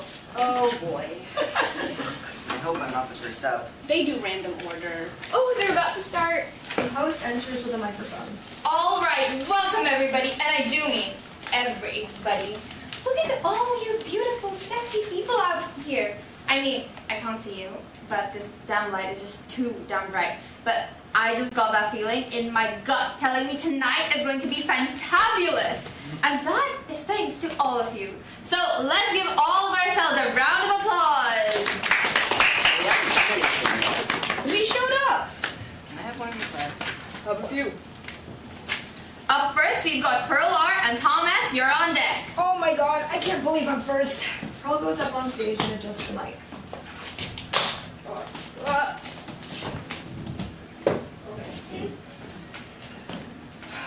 Hey everybody, I'm Pearl Ruman, and I'm gonna be doing a little bit of stand-up for y'all tonight. So, So, my dad is a little old. He's a little too old to understand sexuality. Not because of his politics, but more so because he has actual dementia. Thank you for clapping. Yeah, I gotta tell him over and over. When I came into the kitchen one day, he was trying to sort a bunch of silverware. Forks and spoons, spoons and forks. And while he was sorting, I explained that forks and spoons were like boys and girls. Told him about my sexuality, and somehow, he seemed to understand. Not my gender though. That would have needed a lot more metal for that. Probably a lawnmower, a spaceship, a spork at the very least. The audience cheers. Nice job, Pearl. The pressure is on. All right, thank you, Pearl, for starting us off strong. I love your joke about the gay silverware. Fork it up. Tom Stowe, you're next, and after him, the fantastic drag queen Annie Trey on deck. Tom heads up on stage. All right. Hi, everyone. My name is Tom. This is my first time ever doing spoken word, and this is a poem about transness, my body, and my mind. And a special shout out to my friend Pearl for encouraging me to do this. Okay, here goes. There is a man. He may stand here before you. He may be somewhere else, waiting, Longing. to blend in, to stand out. But he struggles for reasons both inside and outside of himself. We have a man who fought with the concept of time. He did not float in time's wondrous river. He did not let himself be wrapped in their wondrous arms or be comforted against the onslaught of cold by their Big blue scarf, come to me. Time said. Do not be afraid. But the man was afraid. He did not know it yet, but fear was the reason why time was not being digested, why it was all being rerouted. Routed. If his stomach could talk, it might be grateful to be a martyr. Taking up all the time so that his face did not have to bear it. The pragmatic reason The reason he was unable to blame out loud. Was the hormones, which said, Don't blame us. We're just doing our job like you wanted. How can you expect us to make you Sis, we are also fighting against time, not working with it, trying desperately to catch up. You do not recognize it. Young man, but we are on your side. We are not working with time to destroy you. Time is working against the both of us. And the man was tempted to believe them. Do it. Give in. be swallowed up by anger and in fighting within your own body. Fight this eternal warfare. Close yourself off. Don't let anyone in. No one of any gender or age or temperament. Let it all destroy you. But after he met time and saw that she, just like the hormones, was not Trying to destroy him. his perspective shifted. Time does not concern itself with human affairs. We are all inside of time, inside of their stomach, and it is egregious to think it ever could have been The other way around. The wondrous rivers of time are nothing but vile stomach acid. The man was a narcissist. He was a depressed, but somehow and suddenly sober, but still self-deprecating Narcissist. To put yourself above me, young one. The man who is young is quite Presumptuous. You are lucky that I don't contact my friends from this foreign dimension. To strike you down right now. But they would never talk like that. Time is a kind soul. They were given too much power without enough training. They let the world get a hold of them sometimes. Excitement tries to speed them up. Excitement is tricky like that. And every bad thing says, We will slow them down. We will try to conspire and destroy. but time, in all their Governing forces says no. Things will be as they are. And the cogs in the machine shall roll. and the arms of the clock shall turn. The end.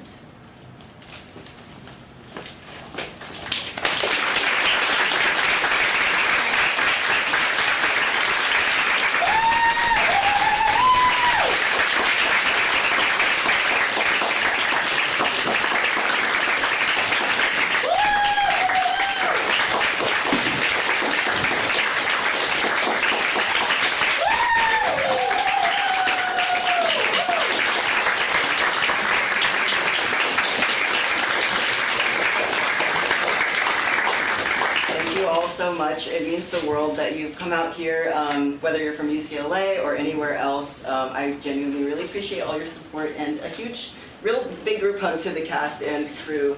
It really was awesome to talk about every single thing that we do. So yeah, thank you guys for coming. There's some concessions and snacks outside. Feel free to stay and mingle.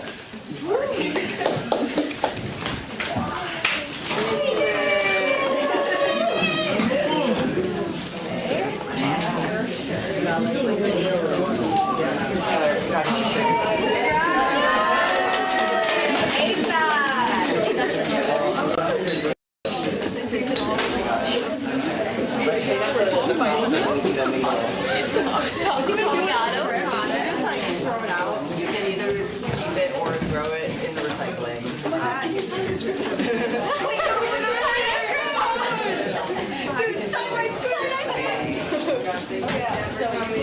Oh, thanks. I totally remember. I promise you can have ice. I have ice next week. You know who to like. I'm good, how are you? Yeah, go, go, go. We also do the